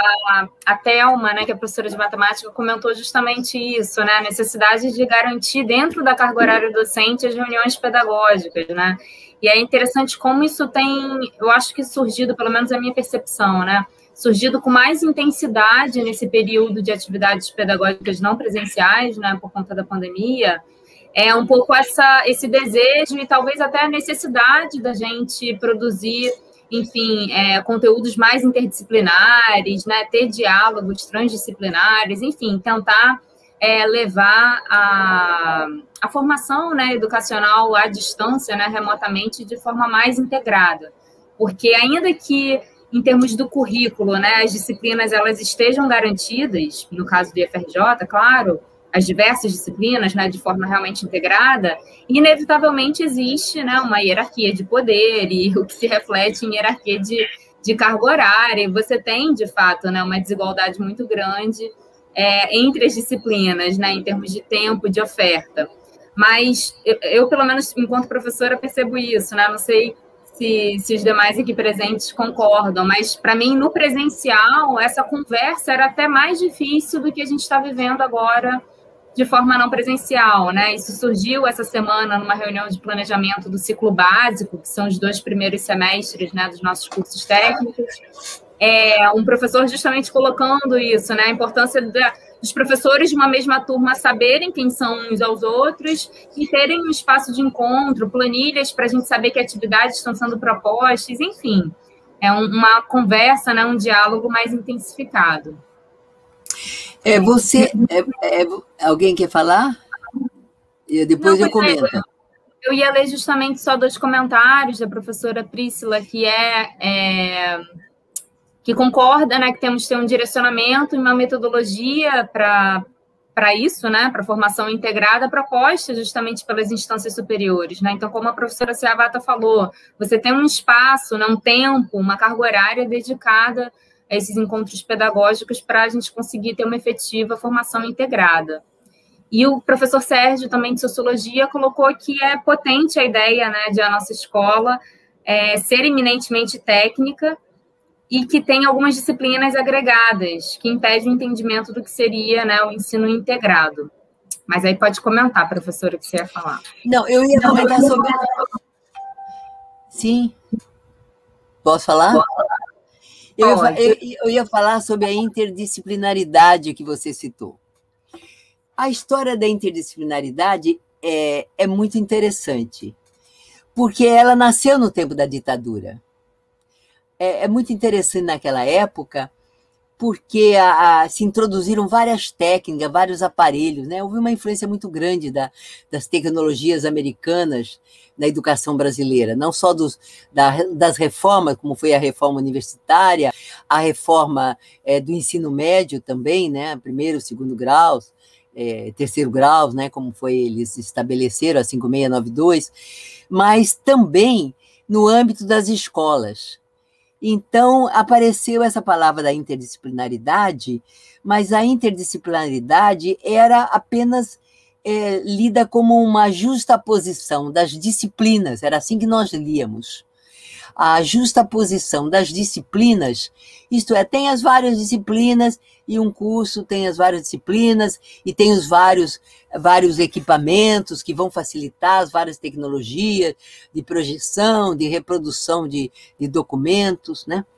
E esse termo, ele ficou muito marcado por essa restrição, e até criaram-se as palavras interdisciplinaridade, transdisciplinaridade, multidisciplinaridade, porque, no fundo, é a mesma coisa, não tem nada diferente. Eu só uso interdisciplinaridade quando essas questões aparecem. É a mesma multi, ou inter, ou plus, é o mesmo sentido. Mas a interdisciplinaridade, que foi muito bem desenvolvida pela professora Ivani, né, a interdisciplinaridade, ela supõe um ponto de uma concepção de homem e de sociedade. Você é interdisciplinar e você acha que é interdisciplinar, mas você acha que a pandemia é assim mesmo, cada um dá um jeito, e outro diz, não, a pandemia não há medicamentos ainda estabelecidos, o único medicamento de fato que nós temos é a vacina, é necessário se proteger, etc, etc. Como é que você vai fazer um trabalho interdisciplinar com essas duas concepções? Só se é para fazer um debate de oposições, pode até ser, mas aí tem que ter muita coragem e ver para que público você vai fazer isso. Se é interpares, tudo bem, mas você vai fazer com os alunos, será que é isso? Talvez até. Mas, enfim, a interdisciplinaridade, tal como nós entendemos, é dar ao estudante uma visão de homem e de sociedade, de homem e mulher, naturalmente, de ser humano e de sociedade, que seja uma concepção unitária em torno dos valores, das atitudes que se deve preservar para a convivência. E aí as disciplinas, elas entram nesse contexto. Indo mais além, a gente fala em interdisciplinaridade, e eu escrevi sobre isso num pequeno livro que eu tenho, que é o trabalho docente e os caminhos da produção do conhecimento. Indo mais além, você trabalha com o conceito de totalidade social. Totalidade social é um conceito e que explica que nós somos sempre seres relacionados. Nós temos um olhar aparentemente isolado, nós olhamos uma coisa e estamos olhando a tela, estamos olhando o computador, estamos olhando a caneta, estamos olhando o óculos. Sim, mas a nossa percepção é uma gestalt, para os psicólogos, é uma gestalt, e em termos sociais marxistas, é uma totalidade social, isto é, um conjunto de múltiplas relações. Nós não somos apenas essa aparência que nós temos. Cada um de nós que estamos nos vendo aqui nessa tela agora em 4, em 5 pessoas, nós temos uma história de vida que está além da nossa aparência, que integra a nossa aparência. Uma história de vida que faz com que nós sejamos o que somos, que dá o gosto que nós temos por ser como nós somos, por nos vestir, por ter estudado, por praticar, por falar, etc, etc. Né? Então, esse conceito é um conceito básico para a interdisciplinaridade e para a formação integrada. Mas o conceito de totalidade social, ele supõe uma posição política. Ele supõe o materialismo histórico. Nem todos estão de acordo com o materialismo histórico. Então, a discussão desse tema nos institutos, ela sempre ganhava alguma densidade quando os professores estavam presentes, quando a gente falava em interdisciplinaridade. Então, aí eu me lembro bem, parece que eu estou vendo um auditório, as pessoas se levantarem e se explicitarem o seu entendimento de interdisciplinaridade. Quer dizer, que é um princípio facilitador da integração. A interdisciplinaridade é um princípio facilitador. Se você quiser dizer assim, bem, nós vamos então fazer uma reunião da coordenação pedagógica interdisciplinar. Você ainda não fez a integração das disciplinas. Você colocou professor de física, de matemática, de história, sei lá, de geografia, não sei. Enfim, você colocou alguns professores que têm interesse em estar juntos para alguma coisa ou que têm aquele horário disponível. Então, eles podem falar sobre as necessidades da sua disciplina, sobre as dificuldades, sobre os obstáculos que eles encontram com os seus alunos. Né?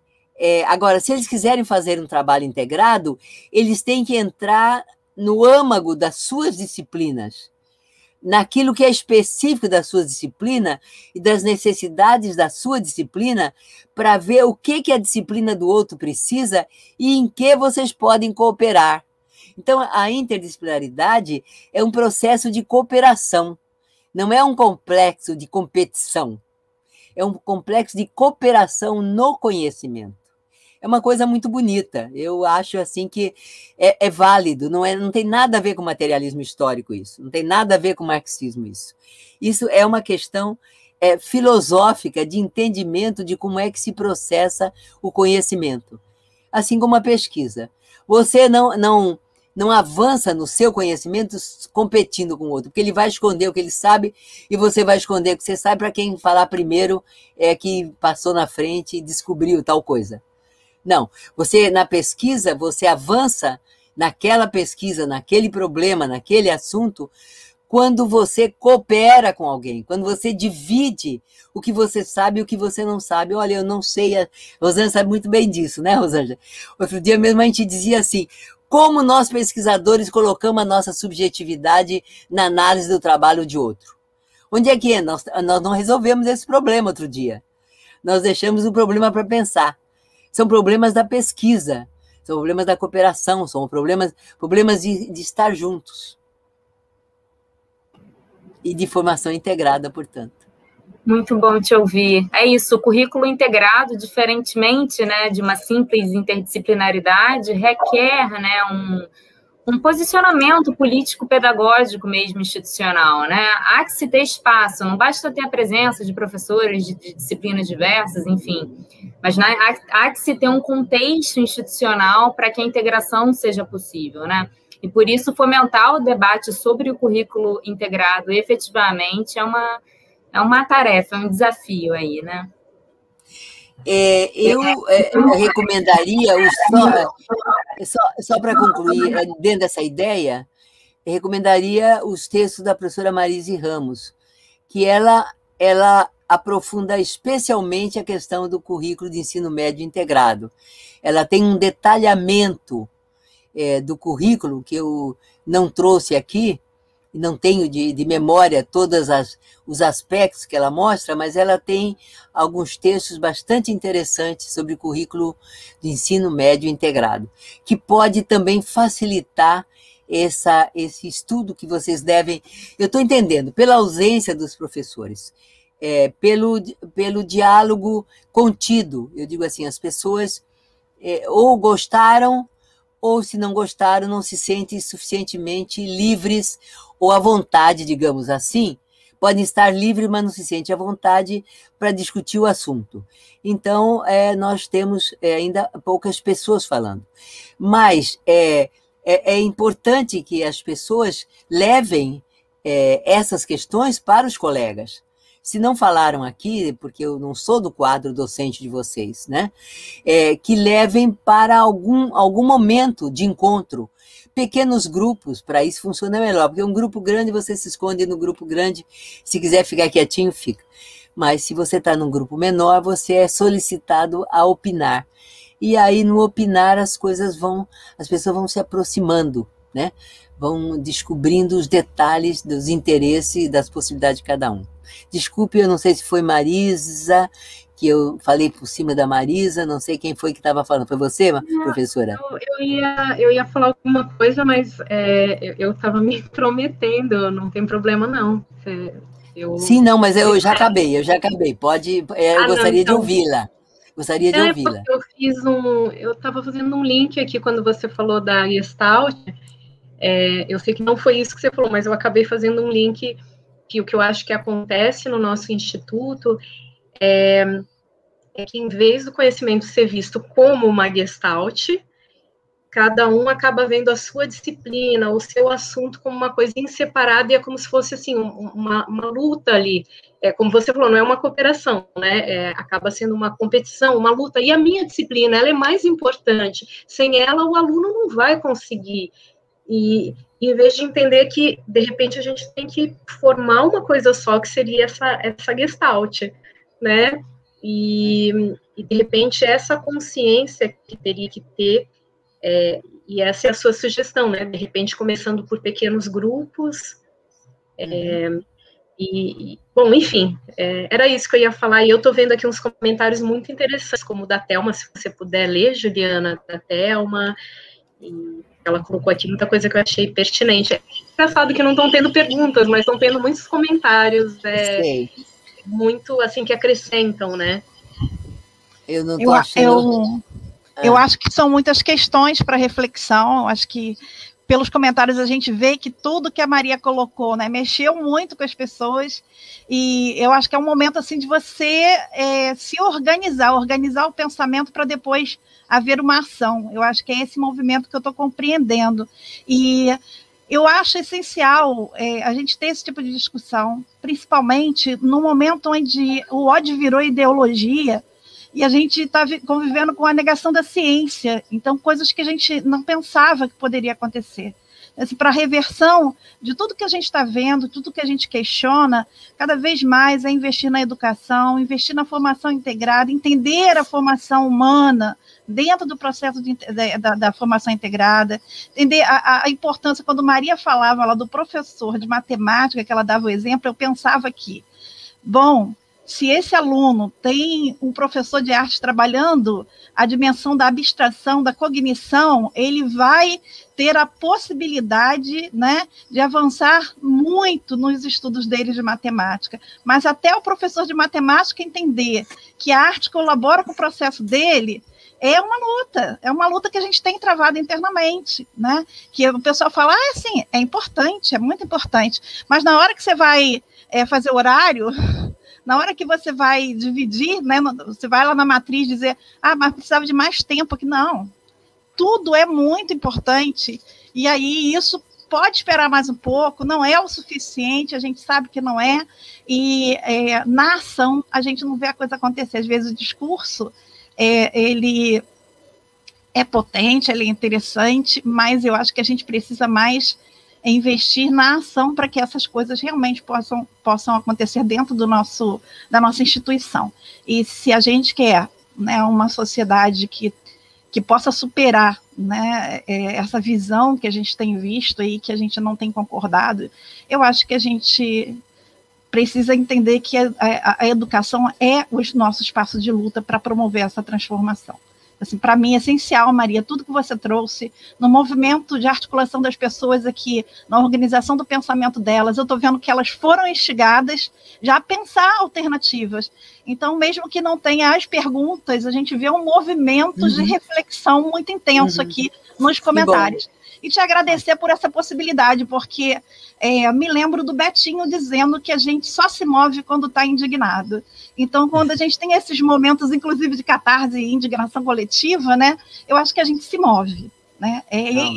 Essa possibilidade da gente se mover, né, eu te agradeço também por essa provocação que você trouxe em muitas questões durante a sua apresentação. Muito obrigada. Exatamente. De repente, professora, eu leio os comentários que foram feitos, né, para a gente fazer... eu vi um pouquinho aqui, eu passei os olhos meio rapidamente. Muito obrigada. Então perfeito. Se a senhora quiser fazer, enfim, falar umas palavras finais, a gente está aqui chegando no teto, né, da nossa live. Isso, está chegando, nós estamos... eu acho que a gente tem... talvez eu pudesse falar agora sobre assim, a importância do coletivo, né? As escolas são coletivos, né? E não é à toa que elas estão sendo atacadas, não é à toa que as escolas estão sendo atacadas, que está sendo privatizado, que estão...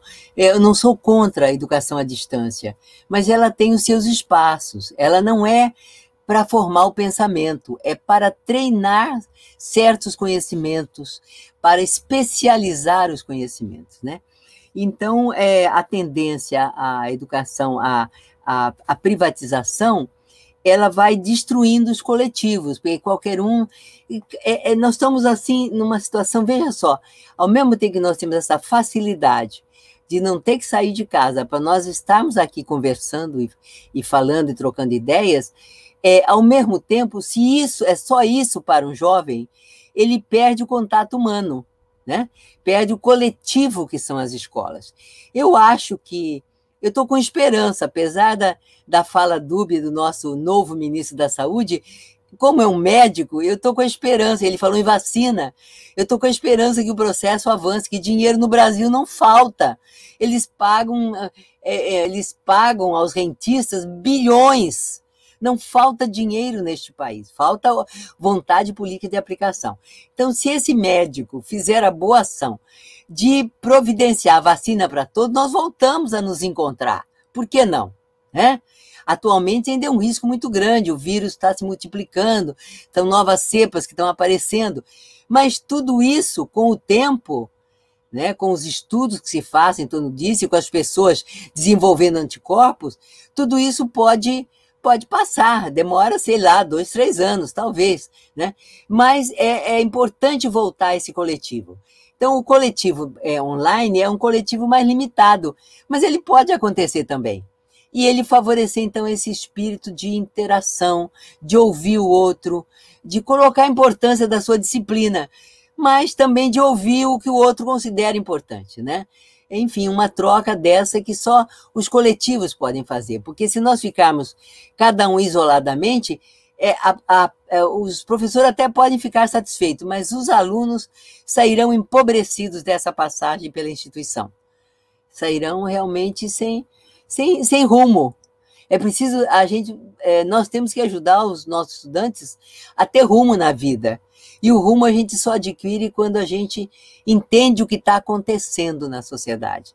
E não entende apenas o que está na mídia, o que está naquele gabinete do ódio, naquelas banalidades, né, que as pessoas fazem, mas também na palavra dos professores. A palavra dos professores agora, ela é fundamental. Pode os alunos nos criticar atrás, pode a gente não saber tudo que eles falam da gente, não importa, isso tudo é secundário.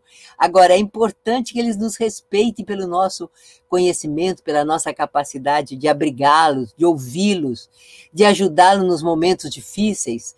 Então, vamos dizer, são auxílios à formação integrada, eu acho. São processos sociais que facilitadores das discussões mais acadêmicas e mais especializadas mesmo, mais pontuais, né, em torno de alguns assuntos. Eu agradeço muito, acho que foi muito bom estar com vocês, e vamos então continuando, né, nesta batalha em todas as frentes possíveis para a gente não virar jacaré. Muito obrigada. Perfeito, professora. Como disse a professora Thelma ali no chat, né, educar é um ato político, né, é uma tarefa coletiva. A professora Mariana também colocou, né, que a interdisciplinaridade ela é também um princípio que pode facilitar, né, a formação educacional integrada. A gente precisa de mais projetos interdisciplinares na nossa escola.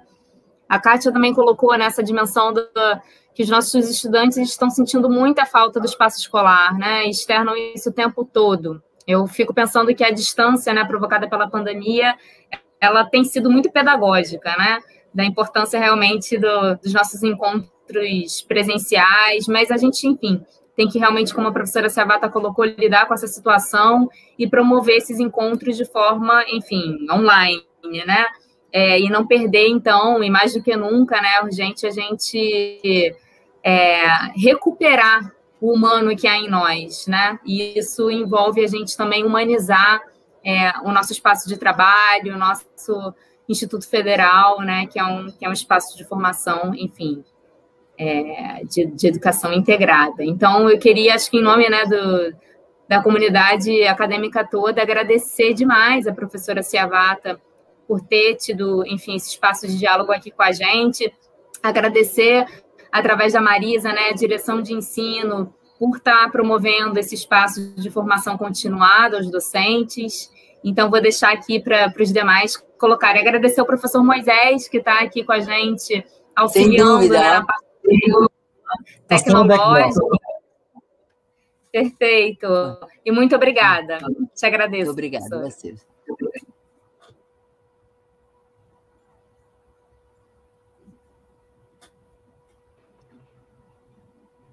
Bom, eu também quero agradecer a sua presença, como eu já tinha falado antes, contribuiu muito, e eu acho que todos os professores que estão aqui estão de acordo, né, ou a grande maioria, mas eu fiquei aqui o tempo todo pensando, depois da sua fala, que você imaginou que teriam alunos aqui também assistindo, mas não, a gente não abriu para os alunos, até porque eles estão de férias, eles retornam no dia 22, mas eu vou conversar com a nossa diretora, Cristiane, para que a gente, já que vai ficar gravado, para que a gente disponibilize essa live para eles. Eu acho muito importante que eles possam ouvir, assistir, né, e como ela vai estar gravada, a gente também vai ficar disponibilizada aí também para os professores que porventura ainda queiram assistir, né, porque, enfim, foi o que ficou aqui na minha cabeça, que eu acho que os alunos tinham que estar aqui, mas vão ouvir num outro momento.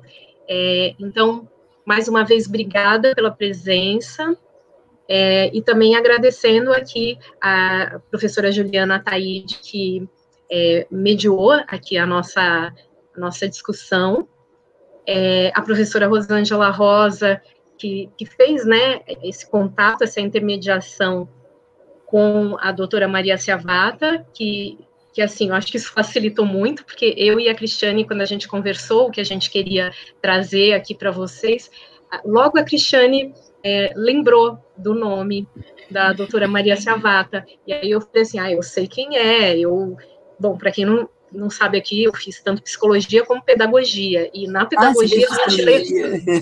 Sim, eu sou psicóloga e pedagoga, então, assim, na pedagogia a gente lê muito a respeito não, seus textos, então, para mim, assim, eu só conhecia ali o seu nome, né, então, para mim é um prazer, assim, pessoal, poder estar aqui junto. E aí foi o que eu falei para a Cris, eu falei, olha, eu sou da área, mas eu não a conheço, e que bom, Rosângela, que você pôde fazer essa intermediação. E agradecer também ao professor Moisés, sempre ajudando aqui na área da informática, contribuindo sempre.